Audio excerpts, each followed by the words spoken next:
वैदिक पर्सपेक्टिव के इस YouTube चैनल को सब्सक्राइब करें, वीडियो को लाइक व शेयर करें। ओम त्वमग्ने वज्रनवर्तनिम नरः नरम सक्मन पिपर्षि विदथे विचर्षणे यह शूरसाता परिक्तम्ये धने तब्रेभिः चित स्मृता हंसी भूयसः। यह मंत्र जो लिया गया, तुम हे अग्नि, इसका पदार्थ है तुम हे अग्नि वर्जित मार्ग पर चलने वाले पुरुष का संयुक्त धर्मयुद्ध में पालन करते हो। हे विविध प्रजाओं के दृष्टा, जो शूरवीरों द्वारा सुखपूर्वक भोगे जाने योग्य और चारों ओर से आक्रमण किए जाने योग्य धर्म युद्धों में थोड़े से व्यक्तियों साधनों द्वारा भी एकत्रित बहुमतों का हनन करते हो। यह ऋग्वेद के प्रथम मंडल के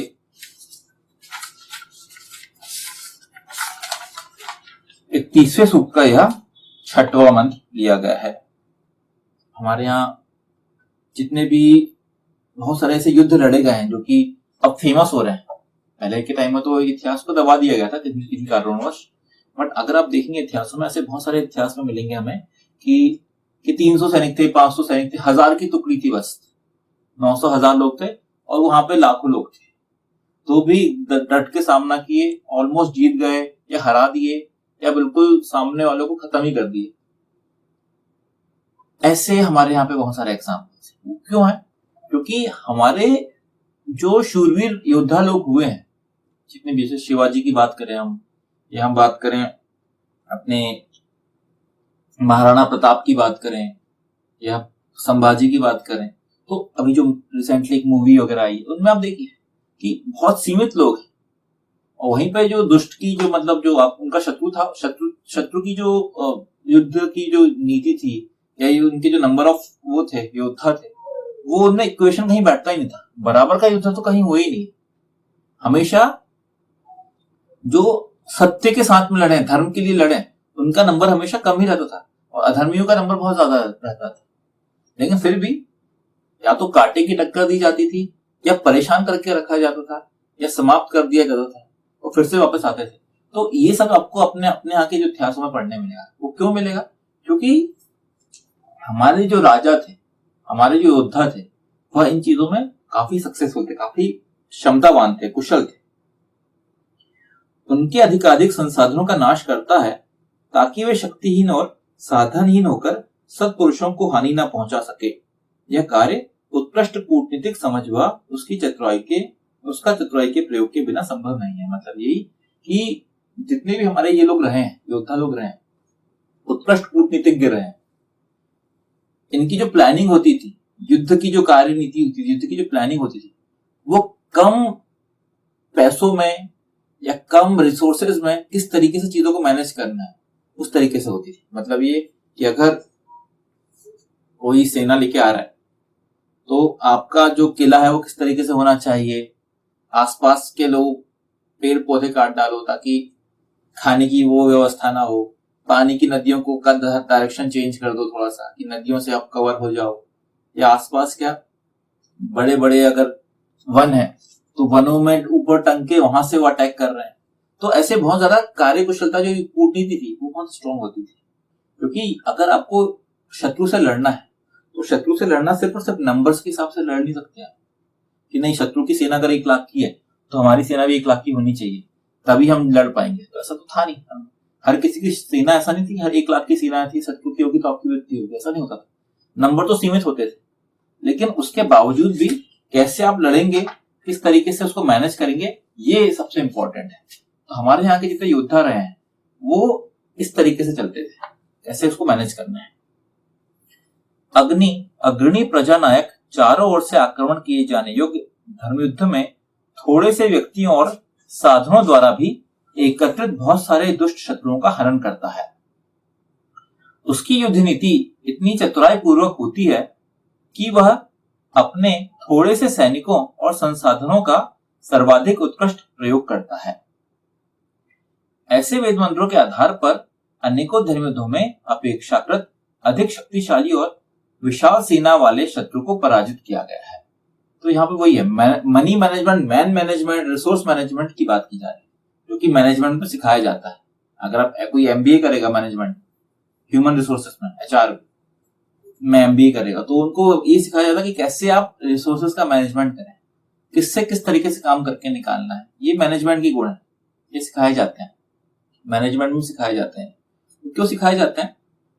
कि आप हर जगह परिस्थिति जैसी नहीं रहेगी, आपके रिसोर्सेस क्या है और उनसे किस तरीके से आपको काम निकालना है, ये तो एक सफल अग्रणी जो प्रजानायक है या अग्नि है उसको आना चाहिए। अगर किसी की क्षमता किसी पर्टिकुलर चीज में अच्छी है, मतलब अगर कोई व्यक्ति पढ़ाई में बहुत अच्छा है, तो उसको उसकी पढ़ाई का या उसके जो ज्ञान है उसका यूटिलाइजेशन आप करें इस तरीके से कि यार कैसे हम अपने आसपास के लोगों पे, हमारी जो पूरा का पूरा जो समाज है उसमें हम इसको यूज कैसे कर सकते हैं। कोई अगर टेक्नोलॉजी में बहुत अच्छा है तो उसको और प्रोत्साहित करें कि वो टेक्नोलॉजी में और आगे बढ़े ताकि वो आपकी हेल्प करे। आप ऐसा नहीं कर सकते कि रैंडमली कुछ भी कर दे कि नहीं हमने इनको इतने को यहाँ डाल दिया, इनको यहाँ डाल दिया, ऐसा नहीं। आपको समझ में आना चाहिए कि किसको किस डायरेक्शन में पुश करना है, उससे किस तरीके से कैसे काम निकालना है। ये एक अग्रणी नायक को आना चाहिए, ये आता है, तभी वो कम रिसोर्सेज में चीजों को मैनेज कर सकता है। हम लोग अगर जो लोग आईटी में काम करते हैं वहां पे ये सब चीजें होती हैं कि कोई काम आया, कोई प्रोजेक्ट आया, तो ऐसा तो होता नहीं है कि प्रोजेक्ट आया तो सब कुछ कंपनी सब कुछ छोड़ छाड़ के सिर्फ उस प्रोजेक्ट में काम करेगी। बहुत सारे प्रोजेक्ट होते हैं कंपनी के पास, तो कंपनी क्या करती है, कंपनी एक टीम बनाती है, एक टीम बनती है उसमें, और टीम में डिसाइड होता है कि जो भी काम है उस काम में कौन कौन किस किस लोगों को हमें सेलेक्ट करना है और उनकी स्किल्स के हिसाब से। कि कोई लोग अगर फ्रंट एंड में यूआई बनाएंगे, जो हमें दिखता है कोई भी साइट का, जो सामने कोई खोलते हैं हम साइट को, जो चीजें दिखती हैं हमारे सामने, वो यूआई होता है। यूआई के रिसोर्सेस लिए जाएंगे, चलो ठीक है इसका काम इतने दिनों का है तो उसके चलो 4 रिसोर्सेस ले लो। बैकएंड का काम है तो उसके लिए इतने रिसोर्सेस। ये क्या है, ये सब यही है कि मैनेजमेंट आप करते हैं किसी काम को कंप्लीट करने के लिए, किसी प्रोजेक्ट को कंप्लीट करने के लिए आपको एक पूरी प्लानिंग बनाने की आवश्यकता पड़ती है, और वहां पे किन लोगों को कितना काम देना है, उनसे क्या चीज निकलवाना है, ये एक अच्छे मैनेजर को आता है। तो जो अग्नि होता है वो बहुत कुशल प्रॉपर मैनेजर होता है चीजों को मैनेज करने के लिए। ऐसे ही वेद मंत्रों के अनुसार सिख धर्म के 10वें गुरु गुरु गोविंद सिंह ने कहा था, 1.25 लाख से एक लड़ाऊं, चिड़ियन ते में बात तुड़ाऊं, तवे गुरु गोविंद सिंह नाम कहाऊं। गुरु गोविंद सिंह ने यह अक्षरशः करके दिखाया था। वस्तुतः धर्म युद्धों में व्यक्ति नहीं लड़ते, उनकी भावनाएं धर्म युद्ध करती हैं। ईशान परब्रह्म परमात्मा का जिस पर अनुग्रह हो उसे कौन हरा सकता है। आवश्यकत्व ईशान परब्रह्म परमात्मा के अस्तित्व पर विश्वास और वेद पर अक्षरशः आचरण किए जाने का है। मतलब ये कि सिर्फ और सिर्फ नंबर से कितने लोग लड़ रहे हैं इससे धर्म युद्ध नहीं लड़ा जाते। इससे आप देखेंगे आर्मी हुई, ये हमारे जितने भी रक्षा वाले जितने भी ये रहे हैं, वो भावना भरी जाती है, युद्ध करते हैं तो जो आपकी भावना है वो उस धर्म युद्ध को लड़ती है, उस युद्ध को लड़ती है। इसलिए आप देखेंगे हमारे यहाँ जो पहले के टाइम में जो युद्ध हुए हैं, अगर हम भारत की बात करें तो हो सकता था कि उतनी ज्यादा इक्विप्ड नहीं होती थी हमारी सेना, मतलब कि संसाधन कम रहे हैं या पोशाक नहीं रही है या हमारे पास थोड़े से कम हथियार रहे हों, उसके बावजूद भी, या जो आपका दुश्मन रहा हो वो ज्यादा अच्छे पोजीशन में रहा हो, उसको ज्यादा अच्छी सारे आधुनिक उपकरणों से लैस रहा हो, फिर भी आप लड़ते हो और जीतते हो। क्यों जीतते हो? क्योंकि वो सिर्फ इन चीजों से, सामानों से, नंबर से धर्म युद्ध नहीं लड़ा जाता। धर्म युद्ध की भावना होती है, वो जो भावना है उस जोश के साथ धर्म युद्ध लड़ा जाता है। इसलिए आप देखेंगे कि छोटी छोटी जो टुकड़ियां रहती थी हमारे यहाँ, जो आर्मी है, जो छोटी छोटी टुकड़ियां रहती है, वो बड़े बड़े जगहों पे वो कब्जा कर लिया करते। क्यों कर लेते थे? क्योंकि वो उस तरीके की होती थी, उनके अंदर वो भावना भरी जाती थी। इसलिए यहाँ पे जो एग्जाम्पल लिया गया, ये बताया जा रहा है कि जो गुरु गोविंद सिंह थे वो ये बोलते थे कि 1.25 लाख से एक लड़ाऊं,